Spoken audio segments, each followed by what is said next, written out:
All right, we are back. We are back. Oh my God, bro. I ain't gonna lie, I'm mad right now.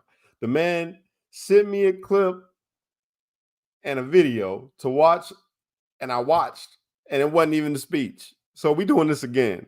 We're doing this again. All right. Do me a favor, everybody. Like the video, share the video. All right. Here we go. Get this thing rolling.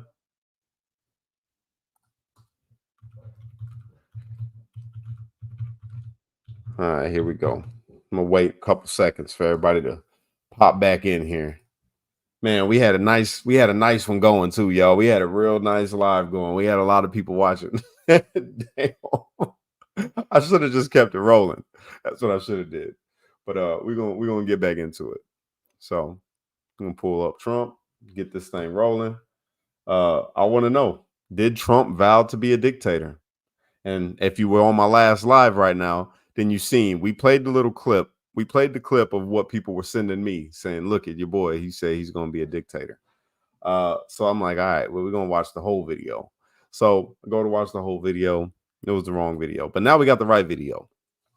And we're going to find out if Trump did, in fact, say that he was going to be a dictator. All right. We're going to jump right into it. Let's get it.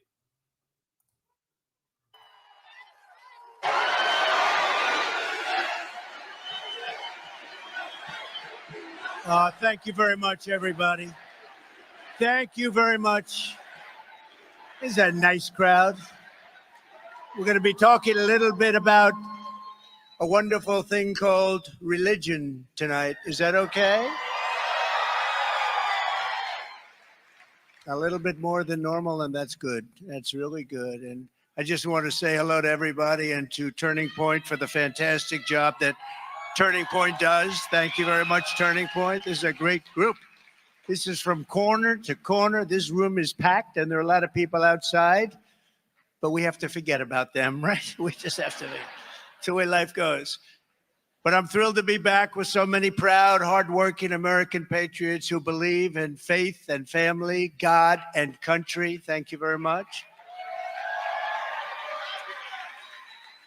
And we want to thank each and every one of the believers in this room for your prayers and your incredible support. I really did appreciate it. Something was working, that we know. Something was working, so I thank you very much.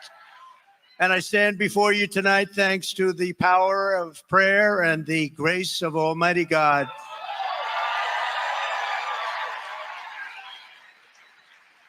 As I think you can see, I've recovered well and in fact, just took off the last bandage off of my ear. I just got it off. I took it off for this group. I don't know why I did that for this group, but that's it. I think that's it. I hope that's it. Let me also thank Charlie Kirk for hosting this event and for his leadership, as well as Bishop Aubrey Shines. Thank you, Bishop. A great friend of mine, a tremendous woman of faith, Pastor Paula White is here, and she's been so incredible wherever you may be, Paula. Where's Paula? She is fantastic. Thanks, Paula.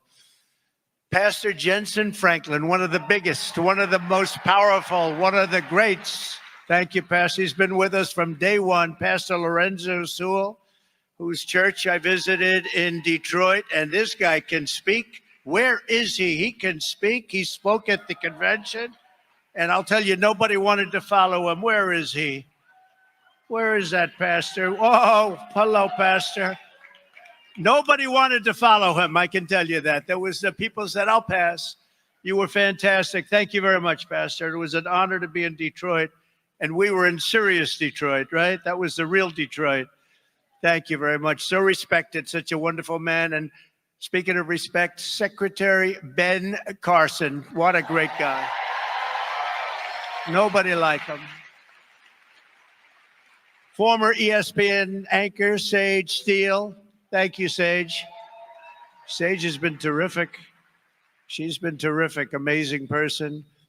Another amazing person is a man named Peter Navarro. Peter Navarro, a patriot, one of the best trade people ever. He understood China better than anybody but me.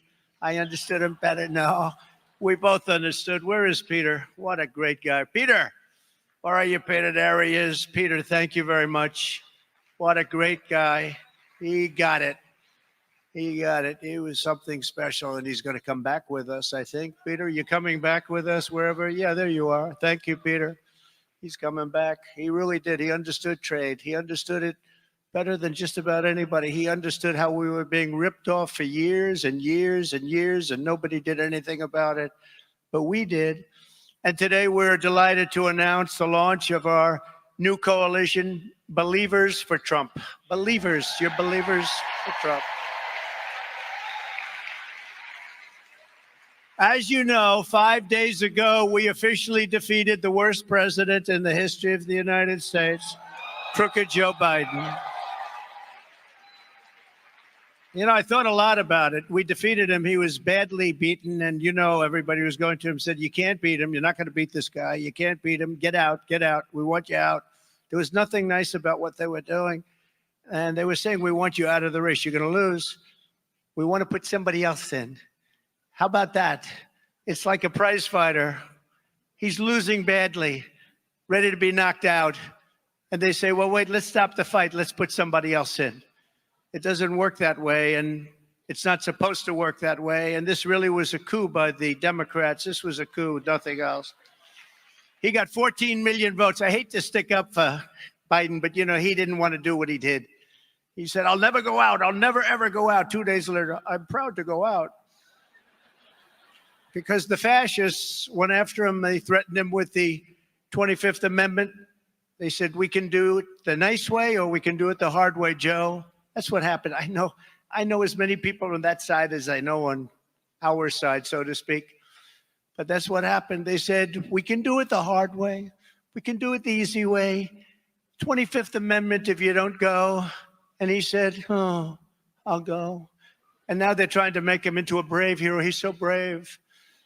Last night the other night he made a speech behind the beautiful Resolute desk in the Oval Office. And look, I'm not looking to knock. I want to give people credit or not credit. It was horrible. And then you turn on to like CNN and MSDNC, the worst. They're just horrible. And they're saying one of the finest speeches we've ever seen. I mean, Churchillian, somebody said Churchill, Winston Churchill. No, Winston had it on him a little bit. It was so bad, and they pretended it was good. And they're doing the same thing with her. She was a bum 3 weeks ago. She was a bum. A failed vice president in a failed administration with millions of people crossing, and she was the border czar. Now they're trying to say she never was the border czar. She had nothing to do with the border. She was the border czar. They're trying to take it. They're deleting it all over the place. They want to take it because we have the worst border in history. And 3.5 years ago, we had the best border that we've ever had. In fact, my chart that I looked over to the right, that chart, you know, the famous chart that showed we had the best numbers in history, at least recorded history on the border, that chart probably saved my life. Can you believe it? Because I looked over. If I didn't look over, I got a problem.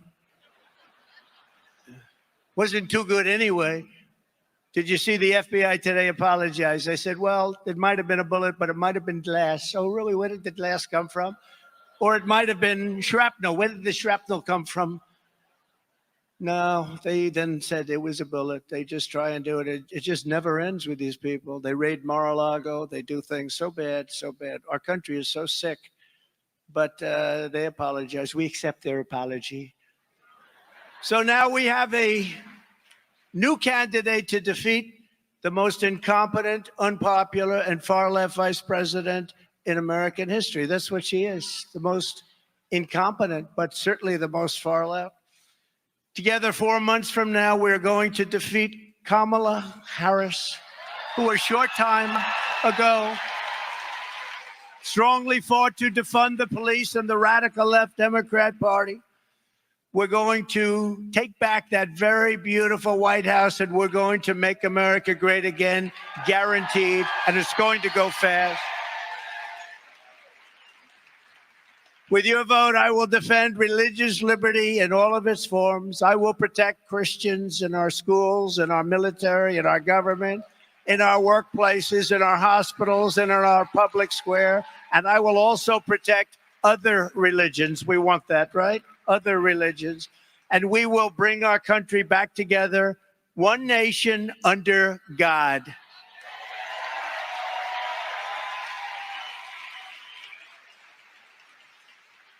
But if radical, liberal Kamala Harris gets in, and by the way, there are numerous ways of saying her name. They were explaining to me, you can say Kamala, you can say Kamala. I said, don't worry about it. It doesn't matter what I say. I couldn't care less if I mispronounce it or not. I couldn't care less. Some people think I mispronounce it on purpose, but actually I've heard it said about 7 different ways. There are a lot of ways. There are a lot of ways. But if radical liberal Kamala Harris gets in, you will have the exact opposite effect. Harris will appoint hundreds of extreme far-left judges to forcibly impose crazy San Francisco liberal values on Americans nationwide. Now, you've seen what's happened to San Francisco. It was the best city maybe in our entire country 15 years ago, and now it's barely livable. That's what she's the one that started. She was an original defunder. She was a defunder of the police. She said, let's defund the police. She was the first one to start it. But now, of course, she's tough. She did not. They always, one thing about a politician, I guess including me, you always go back to your original thought. Now, my original thoughts were very good. You'll like my original thought. I'm the only one out there that probably got worse. It's true. My original thoughts, you always go back to them. And she went back to them, and she will go back. If she ever got in, she will go back to all of those horrible original thoughts that she had. She'll appoint hardcore Marxists to the Supreme Court to shred our Constitution and all of our religious liberty. She will do that absolutely. She will try as hard as she can to add as many justices as possible to the U.S. Supreme Court. We don't want that to happen, do we? We like our 9 justices the way they are. We don't want to have 17. I've heard numbers 21. 21 sounds like a great number. What about 23? They want to have an odd number. That's the only thing we agree on. In other words, she wants to pack the court, which is their number one agenda.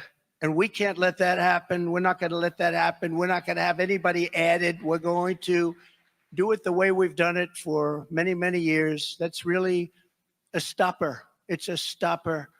The Supreme Court. And by the way, you can take a look. There have been many things that have happened over the last few years where there's been great uniformity on things that aren't necessarily conservative, but they did the right thing. That's what's supposed to be happening, and that's what's happened. They've done the right thing, but they can't pack the court. The hordes of illegal aliens storming across our borders will exceed 40 or 50 million by the time they're finished. That's what they want. They want millions. You know, the number, I believe the real number already, or very close, is 20 million people have come across our border. Think of it. Over a very short period of time, with 4 more years of Harris, who was worse than Joe Biden in a true sense and far more liberal, America will be decimated by migrant crime, demolished by fascism, ravaged by rampant inflation, and impoverished by the complete obliteration of American energy. They don't want any fossil fuel no matter what. In other words, good luck. I hope you enjoy walking to work.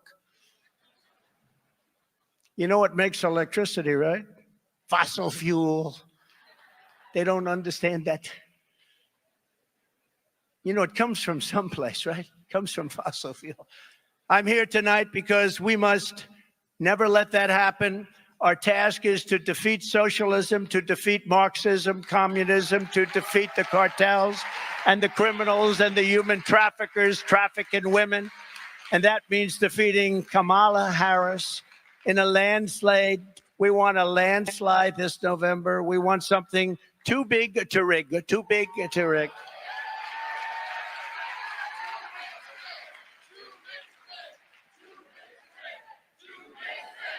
Too big to rig.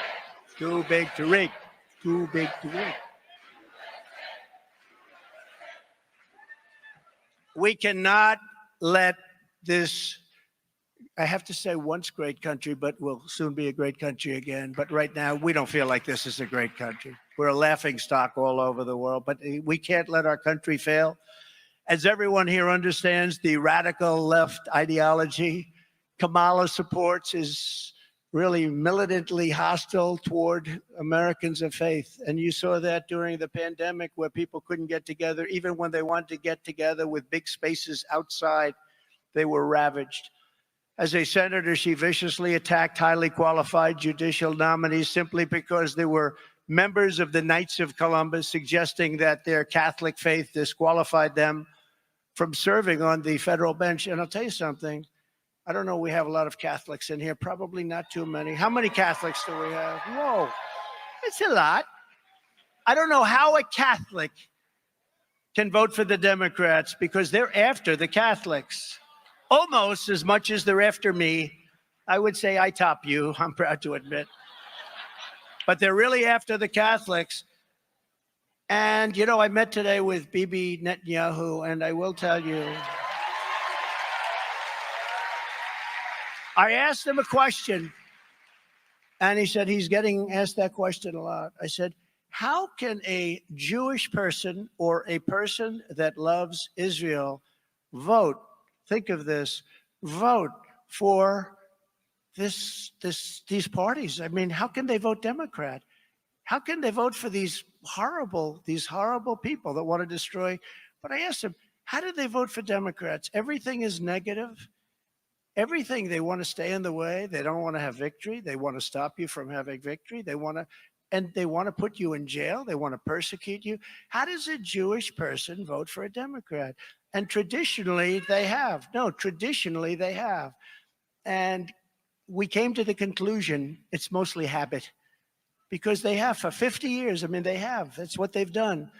But how does a Jewish person vote for a Democrat? How does a Catholic person vote for a Democrat? With what they're doing to Catholics, I just don't get it. Somebody doesn't like Catholics in that administration, and I don't even know who it is. I don't think it's Biden because I don't think he has any idea what the hell he's doing. I don't think he has any ideas on any subject. Kamala Harris supports California's outrageous new law trampling on parental rights and allowing minors to change their gender without parental notification or consent. Can you imagine? She's in favor of that, by the way. Or she was. She's probably losing. You know, they're losing as much as they can. But remember, a politician always goes back to where they started. Harris wants to forcibly compel doctors and nurses against their will to give chemical castration drugs to young children. You know that, right? She totally supports that. And she supports the Biden-Harris Title IX policy of forcing every public school in America to let men into women's and girls' locker rooms. Can you imagine? It's like, what are we doing? What? You know, the whole world is laughing at us. You do know that, right? We've gone wacko. As president, I will protect the safety and well-being of America's children. I will defend the values of the American family. And above all, I will restore common sense to Washington, D.C., because Republicans, and I said this for the last year, and I think it's so true, we're conservative and all of that stuff. But you know what? We're the party of common sense. Common sense. We want borders. We want security. We want safety. We want good education. We'd like low interest rates. We'd like to be able to buy a house. We want safety, though. We want safety. We want strength. We want wisdom. We don't want to have an electric car where everybody has an electric car that doesn't go far, is made in China, costs too much. And by the way, and I want to thank Elon Musk for endorsing me, by the way, I have to tell you.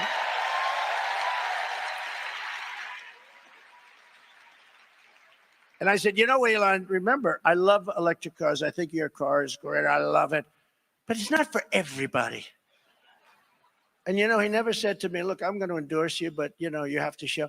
Because I think the electric car and I think the Tesla, I think it's incredible what they've done. But there are other reasons, like sometimes you want to drive long distances. You don't want to stop. You know, in the Midwest, someplace in the Midwest, they put up 8 charging stations. You know that, right? They spent $9 billion. Now, you know what a charging station is? It's like a gas pump. It's the equivalent of a gas pump for electricity, right? It's a little thing. They spend $9 billion. That would mean that if they did it throughout the country, all the locations designated, it would cost $5 trillion. So our country would have to file for bankruptcy. They would have to file bankruptcy protection to build charge. The whole thing is crazy. They want everything to be all electric. But Elon's great. He endorsed me. He said, look, you know, you got to say what you say. And I love the car. I think it's great. And some people love them and some people want them. But I think if you're going to go long distances, it's a little bit, you're challenged. You're challenged. In my first term, I defended, and like nobody, Christians against hate and bigotry. Nobody did what I did. And Marxist aggression. No president has ever done what I've done for Christians before. I restored religious liberty for doctors, nurses, teachers, and faith groups like the beautiful Little Sisters of the Poor. We defended them very strongly. I stopped the IRS from using the Johnson Amendment. That's after Lyndon Johnson, who had a problem with a certain pastor in Houston. Didn't like him, so he passed an amendment. It was a disaster. To interfere with pastors' freedom of speech. He wouldn't let pastors even discuss anything having to do with politics. And if they did do that, they'd take away their tax-exempt status. So pastors were afraid because they need the tax-exempt status in order to do what they have to do. And we want to listen to our pastors. We don't want them to be silenced because these pastors are incredible people. That's right. I listen to you. Sometimes I don't listen well enough, though, I will say. You know, Franklin Graham, you probably heard me say this. I said it a couple of times, but he's a great guy and always been a supporter. And he was never a supporter of people politically, probably can't be, but he was always a supporter and openly. But he wrote me a letter a few weeks ago. He said, President Trump, I love listening to your stories. You're a great storyteller. That was very nice. He said, but please, if it's possible, it'll be even better. Don't use foul language. He told me, please, do away with foul language. If you don't use foul language, it will be even better. And I thought about it, and I tried it for a couple of nights, actually. Actually, it didn't work out so well. It was, you know, when I get to the punchline, I'm ready to use that one word, just one, Franklin, one word. And then I use a politically correct word, and the whole thing just falls flat. But I try. I'm trying, Franklin. I'm telling you. No, he's a good man. He's a good man. I issued guidance making clear that the right to freedom of worship does not end at the door of a public school. We know that. I was the first and only president to convene a meeting at the United Nations to end religious persecution worldwide. That's the first president to do it. They didn't want to get into it. All of these very religious presidents that you've had, you know, religious in quotes, they said, no, we'll pass on that. But I went and I did it, and I was proud to do it. For 4 years, I stood proudly with our friend and ally, the State of Israel.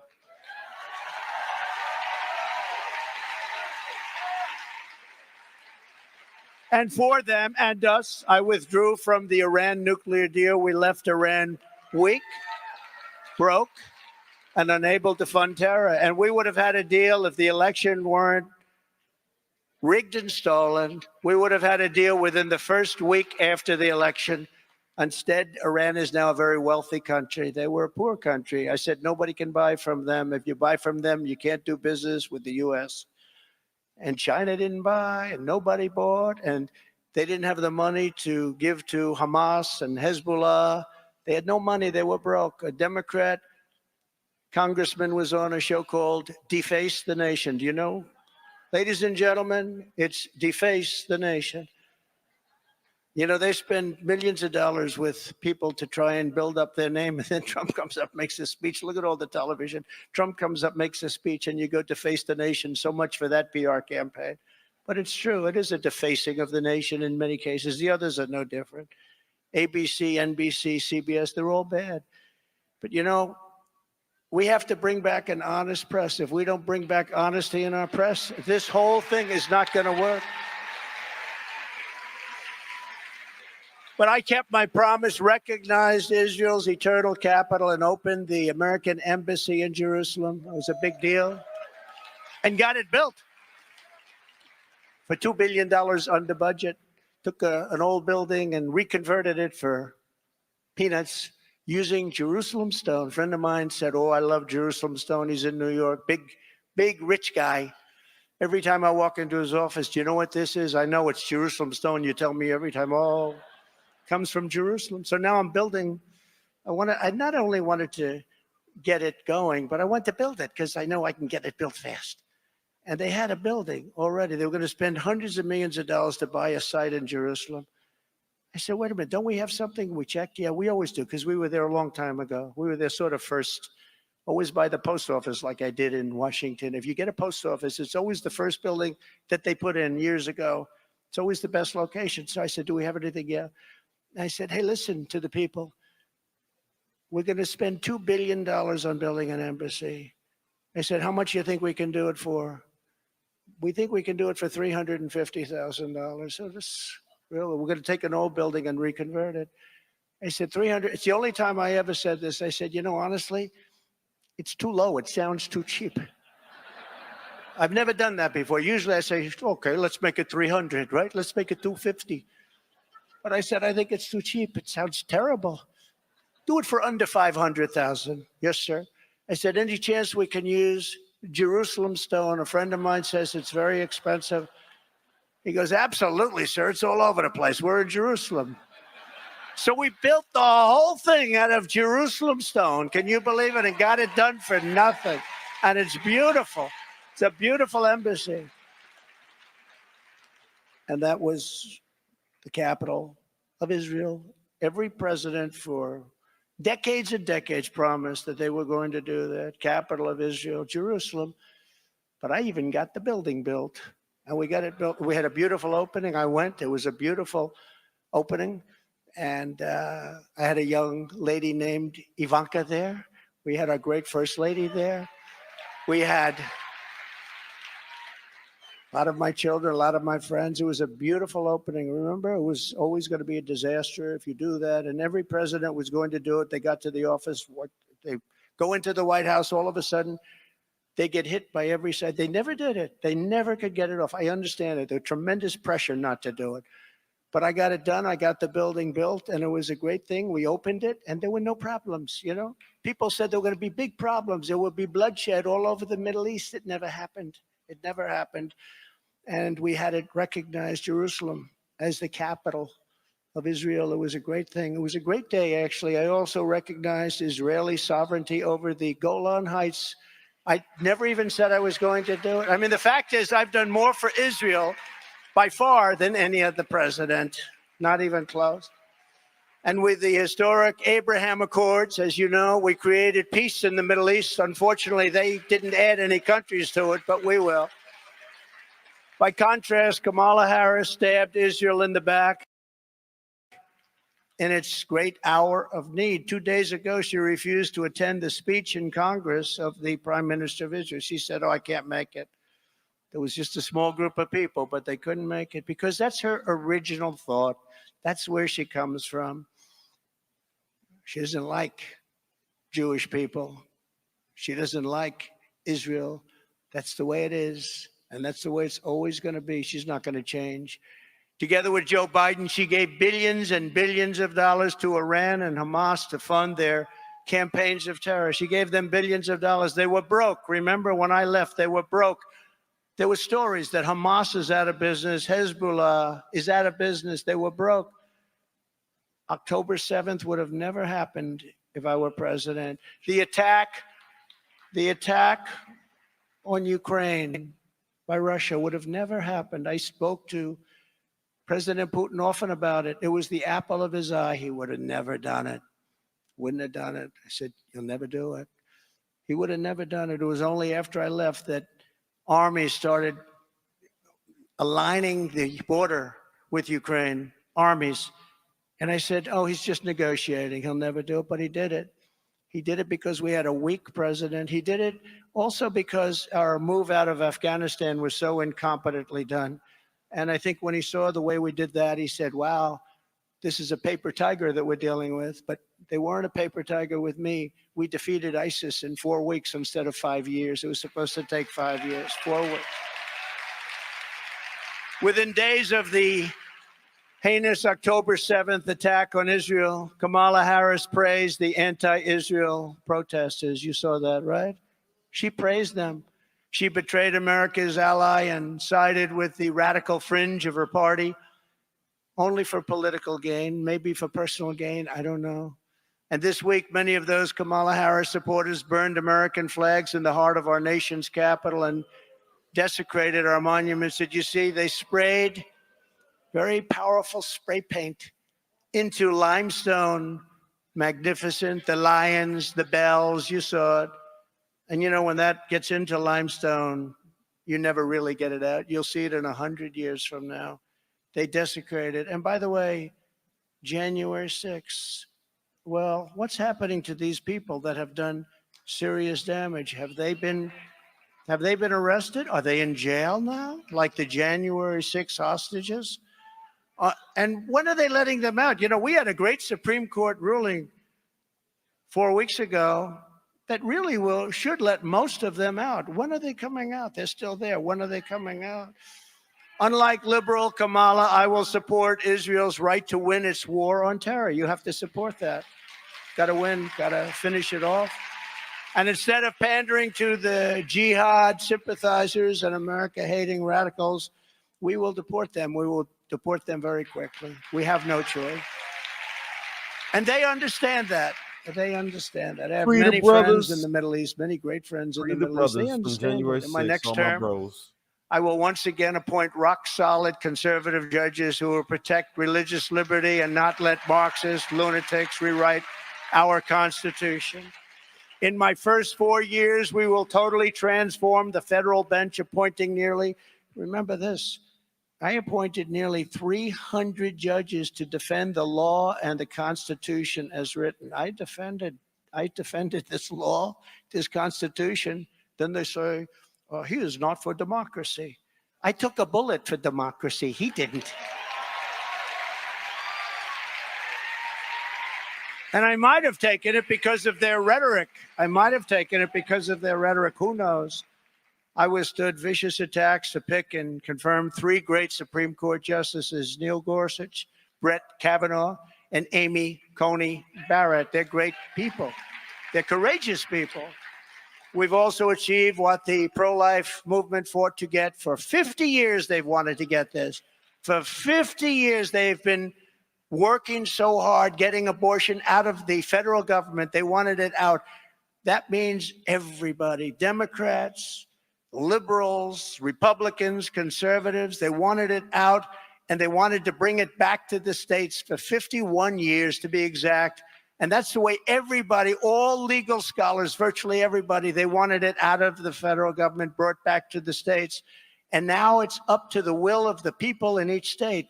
It's up to the voters. They're doing it. And some states will be more conservative in what they vote for, and other states will be more liberal. I mean, Ohio, we love Ohio, but they voted quite a liberal law. Kansas, same thing, very liberal. Then you'll have a Texas and you'll have other places, but it's now being voted on all over. The people will decide, and that's the way they always wanted it. If Kamala Harris has her way, they will have a federal law for abortion, to rip the baby out of the womb in the 8th, 9th month, and even after birth, execute the baby after birth. The baby is born. Remember the former governor of Virginia? He said, the baby is born. We sit with the mother and we discuss what you want to do with the baby. In other words, if you want, we'll execute the baby after birth. And they have laws, and they want to pass laws to that effect. These people are radicalized, and they're sick. They're sick people. So they're really, if you look at it, they're really the radical ones. And like Ronald Reagan, I strongly believe in exceptions for life of the mother, rape, and incest. I think it's very important. Don't forget, you have to go with your heart, but you also have to win elections. Very important. You have to win. So go with your heart, do what you want, but you do have to win elections. We have elections that are very important to win. And if you don't do certain things, you're not going to win elections, and it'll be a very Pyrrhic victory. It'll be a victory that's not really a victory at all. But Ronald Reagan felt that. I felt that. Many people feel that. And we really did something that nobody thought was possible. I want to thank the 6 Supreme Court justices, Clarence Thomas, Samuel Alito, John Roberts, Brett Kavanaugh, Neil Gorsuch, and Amy Coney Barrett, for the wisdom and the courage they showed on this long-term and very, very contentious issue. And getting it back to the states puts the question where it belongs, with the vote of the people, and it's happening all over the country. You're having the vote of the people, and over time it will all work out. It's working out at a rapid rate already. You know that it's going to many states are voting on it now. And many have already voted. And sometimes the vote will be as you like it. Sometimes it won't be quite as you like it. But our country can finally come together. This issue has been killing our country for 51 years. As soon as I take the oath of office, I will stop the Biden-Harris administration's weaponization of law enforcement against Americans of faith and against, frankly, their political opponent. No longer will their DOJ and FBI be allowed to target, persecute, or round up Christians or pro-life activists and throw them in jail for living out their religious beliefs. And that's what they've been doing. They've been doing that at levels that this country has never seen before. Americans of faith are not a threat to our country. Americans of faith are the soul of our country. All of you, you're the soul of our country. You built this country. You built this country. You really did. You built this country. From the moment I win the election, I will rapidly review the cases of every political prisoner who has been unjustly victimized by the Biden-Harris regime, so we can get them out of prison and back to their families where they belong. There's many of them out there.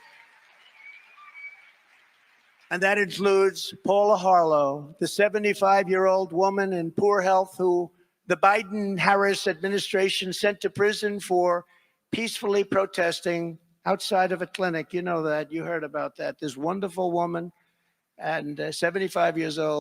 She's going to jail, and she's in jail. She's going to jail. She's going to be there for quite a while because she was singing religious tunes outside of a clinic.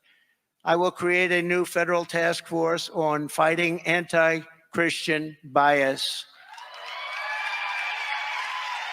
And its mission will be to investigate all forms of illegal discrimination, harassment, and persecution against Christians in America. The weaponization of law enforcement is the greatest threat to freedom in our country, and nobody knows it better than me. I think I know it better than anybody. The reason Biden, Harris, and their thugs are so desperate to stop us is that they know that we are the only ones who can stop them. We are the only ones that can stop them. This is a movement, Make America Great Again, MAGA, the likes of which our country has never seen before. And by the way, Christians have to vote. You know, I don't want to scold you, but you know that Christians do not vote proportionately. They don't vote like they should. This is why context matters. Again, he was talking to the Christians that don't vote. All right? He was talking to the Christians that don't vote. Not big voters. You know who else aren't voters? The NRA endorsed me very powerfully. Strongest endorsement they can give. National Rifle Association. People that own guns and rifles are not big voters. They have to vote. If you don't vote, we're not going to win the election. If you do vote, we're going to win in a landslide. Too big to rig. We're going to win in a landslide.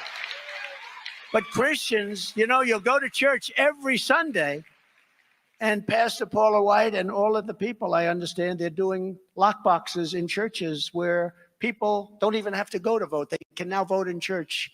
And if you do that, we're going to win by numbers that nobody's ever seen before. You know, you have tremendous power, but you just don't know that. But you have to use that power. Christians are a group that's known not to vote very much. You have to go out, at least this election. Just give us in, get us into that beautiful White House. Vote for your congressmen and women. Vote for your senators. We will change this country for the better. This country will be great again like never before. You got to vote. And I've said it before, and I'll say it again, November 5th, which is a period, really, because you're allowed to vote early. They have early voting, late voting. Everything is so ridiculous. We should have one-day voting, paper ballots, voter ID, and certification of citizenship. And that's what we're striving for.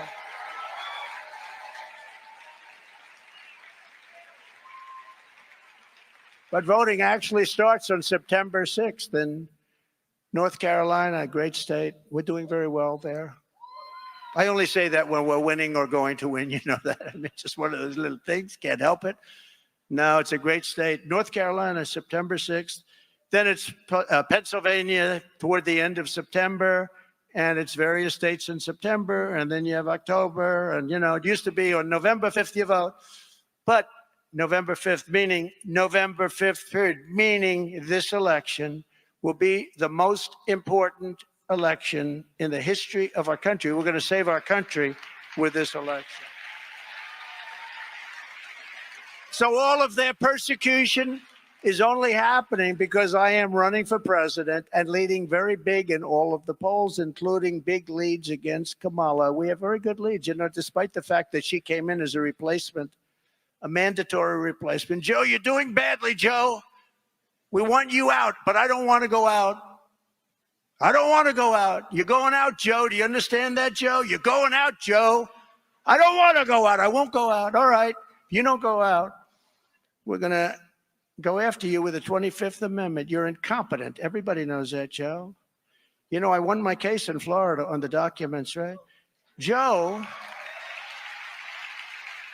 had a much more, you know, I had the Presidential Records Act on my side. I was allowed to do, I didn't do anything wrong. He did, because he didn't have the Presidential Records Act. He lost his case, but the decision was he's incompetent. So he can't go to trial. So he's incompetent. Think of this. He's incompetent. He can't go to trial, but he's allowed to be president. So he can't go to trial because he's incompetent. He can't defend himself, but he's allowed to be president. What's that thinking all about? The radical left Democrats rigged the presidential election in 2020, and we're not going to allow them to rig the presidential election in 2024. We won't have a country left, right?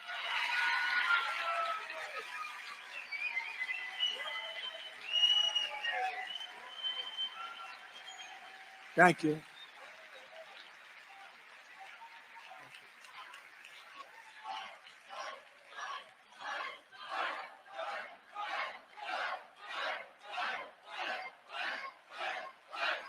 Thank you. Thank you very much. Thank you, everybody. This is fun being with you. It's like a love fest. Tomorrow I'm going to be with the Bitcoin people. That's a little different. We cover lots of territory. No, but we love being with you. Every time the radical left Democrats, Marxists, communists, and fascists indict me, I consider it a great, great badge of honor. Don't forget, I've been indicted more than Alphonse Capone. I always use him because Scarface. He's the meanest guy. See the guy right up in the front row, this big, strong guy with the hat on. Stand up. Look at the muscles all over. Yeah, stand up. Look at him. If Al Capone had dinner with him and didn't like him, all those muscles wouldn't mean a thing. He'd be right now in the foundation of a building someplace. I've been indicted more than Alphonse Capone, but I've been indicted for you. I've been indicted for nothing. I protested a crooked election. That's what they indicted me on. but I've been indicted for you. And never forget, our enemies want to take away my freedom because I will never, ever let them take away your freedom. It's as simple as that. They want to silence me because I will never let them silence you. And in the end, they're not after me, they're after you. I just happen to be standing in their way, right? And that has never been clearer than it is today. If Kamala Harris gets in, she will be the most extreme, radical, liberal president in American history. Probably, I could say, politician. As a senator, think of this one. As a senator, Harris was ranked #1 most far-left Democrat in the entire Senate. And that includes Bernie Sanders. Do you believe that? She is more liberal than Bernie Sanders. I didn't think you could get more liberal. She is substantially more liberal. Remember, defund the police. I want to defund the police. Now, all of a sudden, she says, oh, I'm tough on crime. Nope. You always go back to where you came from. She makes Bernie Sanders actually look like a moderate. You don't want that. You can't have that. Look, we can't. We're not going to survive. I'll tell you what, if she does win this election because of whether it's cheating or any other way, it's impossible to believe somebody can say, let people come into our country. And I mean, these people that are coming in are rough. The only thing good about, they're so dangerous and so bad, they make our criminals look like very nice people. That's the only thing good about them. She supports free government health care for illegal aliens, abolishing ICE, decriminalizing illegal immigration. Do you believe it? Mass amnesty for illegals, banning fracking. No more oil drilling. We don't want any more oil. We want everything to be run by wind. We'll put a windmill on the top of our car. She wants to outlaw private health insurance. A lot of people have private health insurance. They want to keep it that way. It's phenomenal.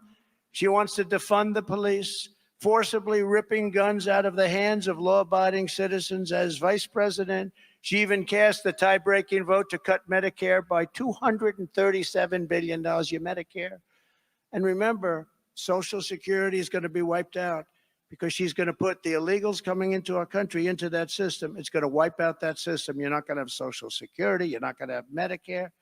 You're going to officially, we're close anyway, you're officially going to third world status. The Harris agenda is an agenda for national destruction.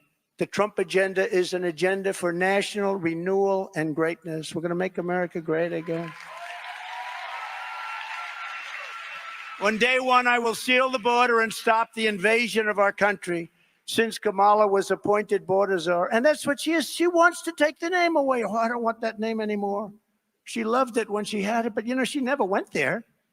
She never did a thing.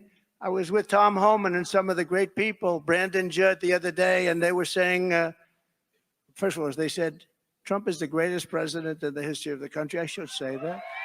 And he was the greatest on illegal immigration, and that's true, definitely. But since Kamala was appointed border czar in March of 2021, millions and millions of illegal aliens have stormed across our borders. You know that. And they're coming not just from South America. That's the least of it. They're coming from Africa. We had people coming in from parts of Africa. The Congo, 22 people from the Congo a couple of months ago. Where do you live? The Congo. Oh, what's your address? We lived in prison. What did you do? We refused to say. Oh, welcome to America. It's lovely to have you. They come from Asia, the Middle East. They're coming from everywhere. They're coming from all over, not just South America. They're coming from prisons and jails, mental institutions and insane asylums. And terrorists are coming in at levels that we've never seen before. When I had the safest border we've ever had. Let me tell you, my border was safe. It was safe. Nobody's seen anything like it. And one of the things I was most proud of, I stopped much of human trafficking, which has become as big a business as the drug trade. And they traffic in women. They traffic more in women than anything else. And they were afraid of us. They're not afraid any longer. Human trafficking, women trafficking, but human trafficking is way up. And it's a bigger business than it was 100 years ago. You think of it almost as an ancient crime. It's not. You know what made it big? The internet. The internet's made it a tremendously big business, similar to the drug trade. Meanwhile, our crime rate is going up while crime statistics all over the world are plunging. You know, they like to say, oh, our rates are down. They're not down. They're way up. And we have a new form of crime. It's called migrant crime. We've become a dumping ground for the entire world. In Venezuela, crime is down 72%. I'm going to tell Charlie Kirk, I'm going to say, Charlie, next year, I want to have your wonderful summit in Venezuela.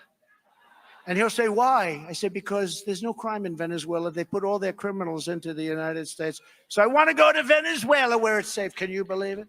You know that Caracas, Venezuela, was one of the most crime-ridden cities in the world. Now it's safe because they've taken those criminals, they've taken those drug dealers, they've taken their prisoners, and they've moved them into the United States, large numbers, and the rest are coming. But they're not coming with me. We're going to get them the hell out of here, all of them.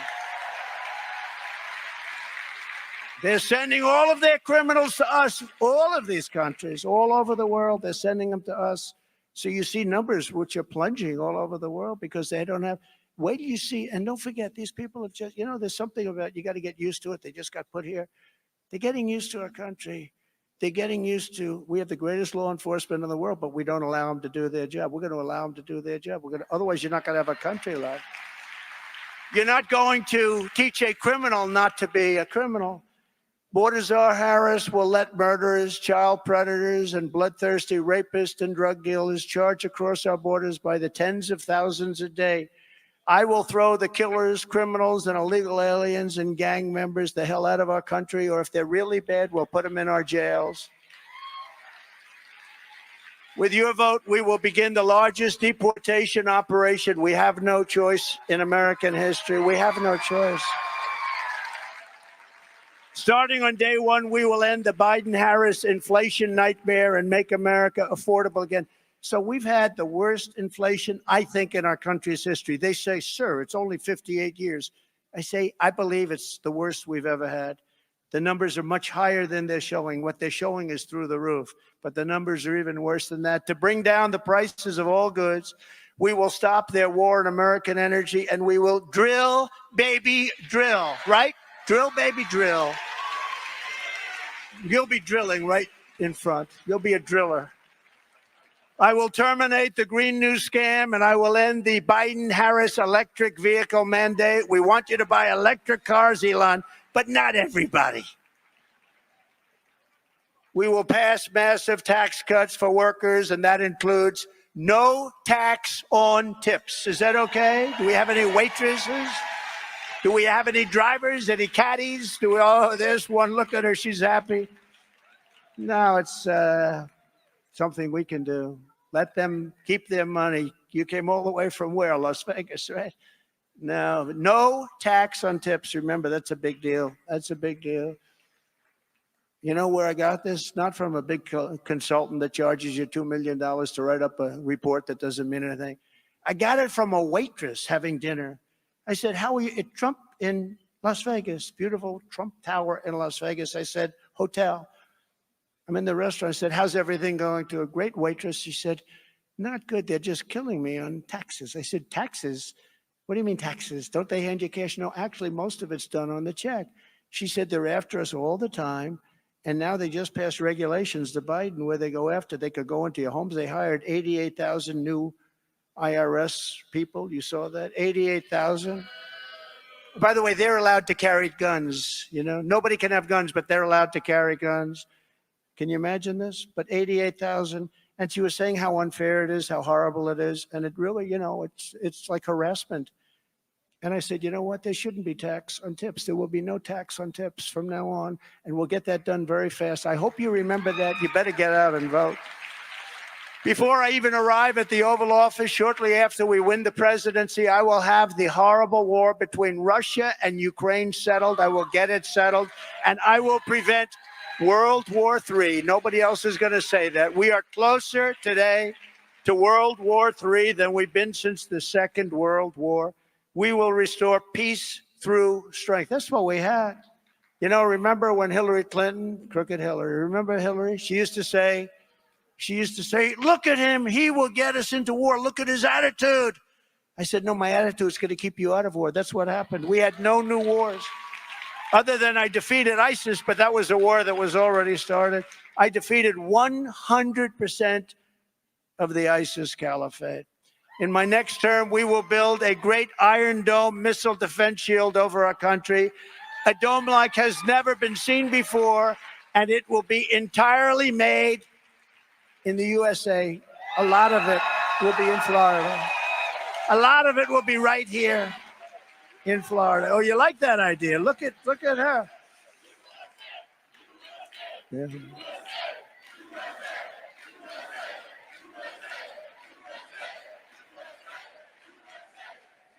Why shouldn't we? It's our technology. We know how to do it. You know, Israel, they had 300 rockets shot at it fairly recently. It knocked every rocket except one out of the sky. The other one was mortally hit and fell to the ground harmlessly. I say, why aren't we doing that? We're helping other people do it. Why aren't we building our own? And we're going to build it. And you know what the beauty is? We're going to make it here. It's going to be jobs and all that stuff. But somebody shoots a missile at us. We want to knock the hell out of the missile. We don't want to be landing in our cities. We're going to build it, and we're going to have it done. And it's going to be a lot of jobs, and it's going to be the most technologically advanced ever, even beyond what they have in Israel. We helped Israel with that.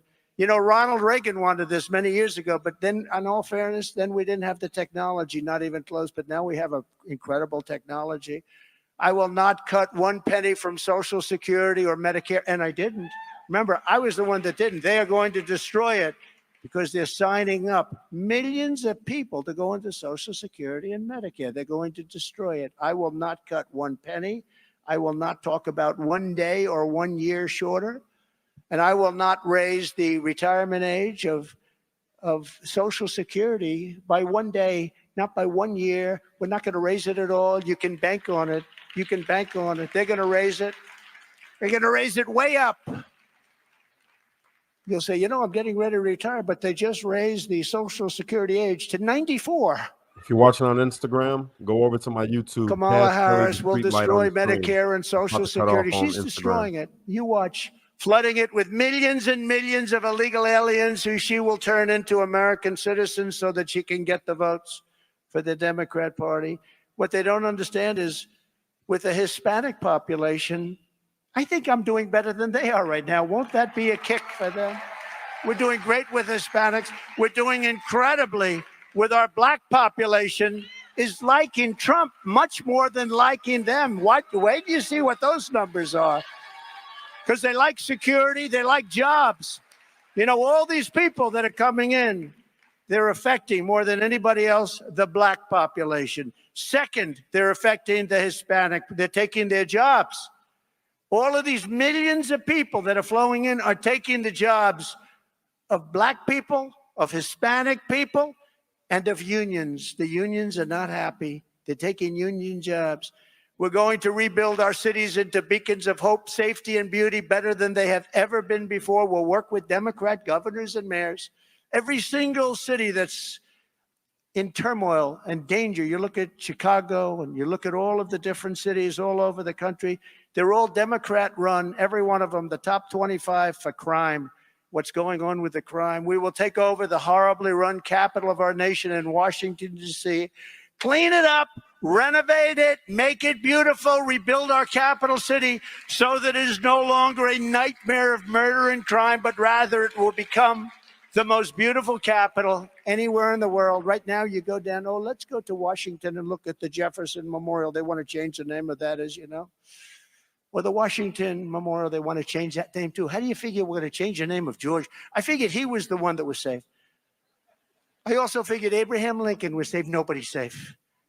Nobody's safe. You know, we won 2 world wars out of certain forts like Fort Bragg and other forts, Fort Lee, many forts. They changed the names of those forts. They changed their names. We left. They changed the names. No longer Fort Bragg. And the people in that area, they're not happy. But we won 2 world wars out of these forts. As an example, Fort Bragg, proud. We won 2 world wars. Let's change the name.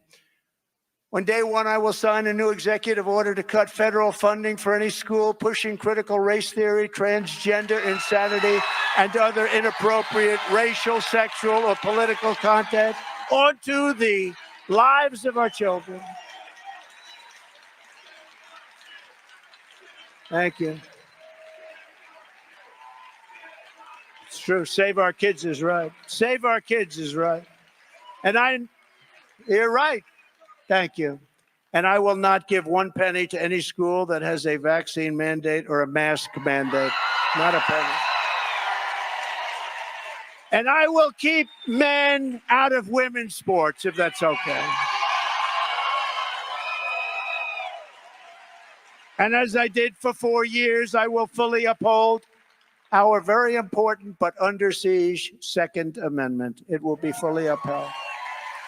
We will protect innocent life, and we will restore free speech in our country, and I will secure our elections. Our goal will be, as I said, one-day voting with paper ballots, proof of citizenship, and a thing called voter ID.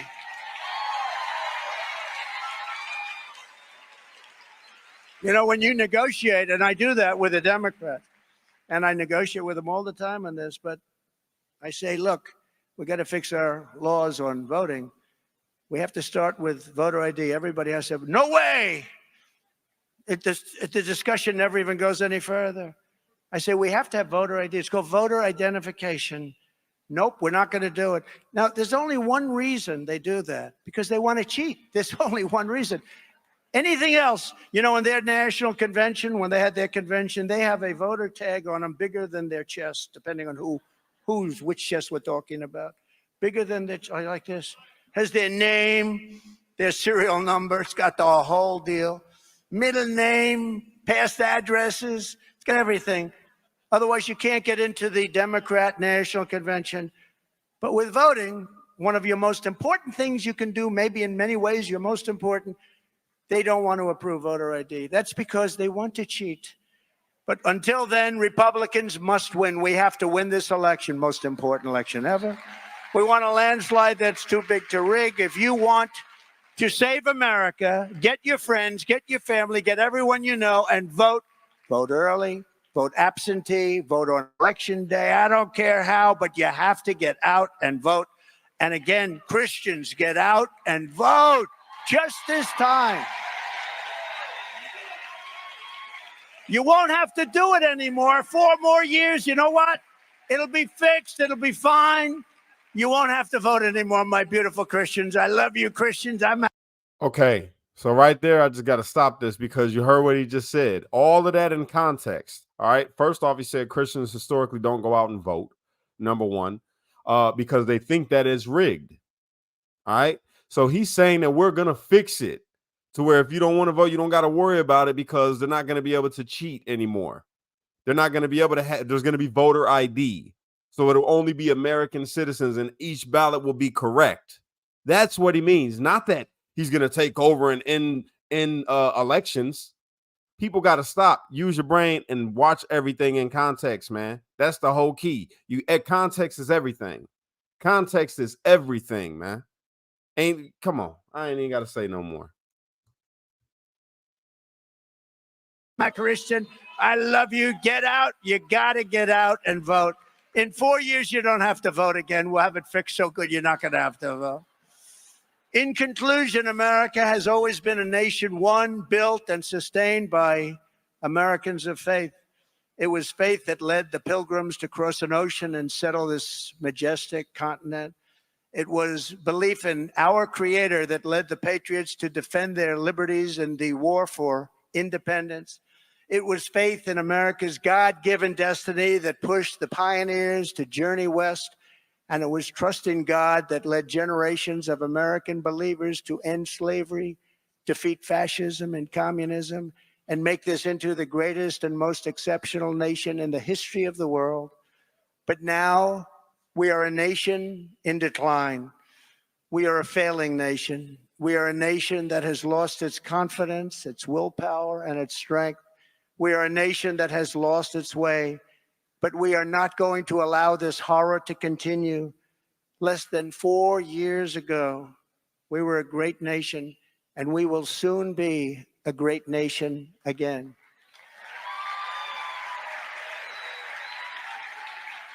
With our leadership, every disaster Joe Biden and Kamala Harris have created can be fixed, and can be fixed quickly, and it will be fixed quickly. Every problem can be solved, and every wrong can be rectified. By this time next year, America's borders will be strong, sealed, and secure. Inflation will be in full retreat. We will have it in full retreat. It will happen quickly. Our economy will be roaring back. Optimism will be surging. The American dream will be thriving again for citizens of every race, religion, color, and creed. Law and justice will reign all throughout our land. Freedom will be restored. The flame of liberty will be burning bright. Joe Biden and Kamala Harris, the worst administration in the history of our country, will be a fading memory of the past. And our great silent majority, including the once forgotten men and women of our country, will be the one shaping America's magnificent future when I am the 47th President of the United States. Right? Because we are all Americans, and together we will show November 5th to be the most important day in the history of America. It will be the most important day in our history as a country. We are one movement, one people, one family, and one glorious nation under God. And together we will make America powerful again. We will make America wealthy again. We will make America strong again. We will make America proud again. We will make America safe again. We will make America free again. And we will make America great again. God bless you. God bless you all. Thank you. Thank you very much. God bless you. Thank you. Okay. Okay. So now for everybody that just watched this, that is on the, I guess, on the left. We could say that. That's fair, I guess. I don't believe you to be on the left. I believe you just to be somebody with a different political opinion and somebody that watches different news, right? At the end of the day, you're an American. So if you just watch that whole thing in full context, right before he said, we ain't even got to go back to him talking about Christians not historically voting. Right before he got into saying, and Christians go out and vote. All right.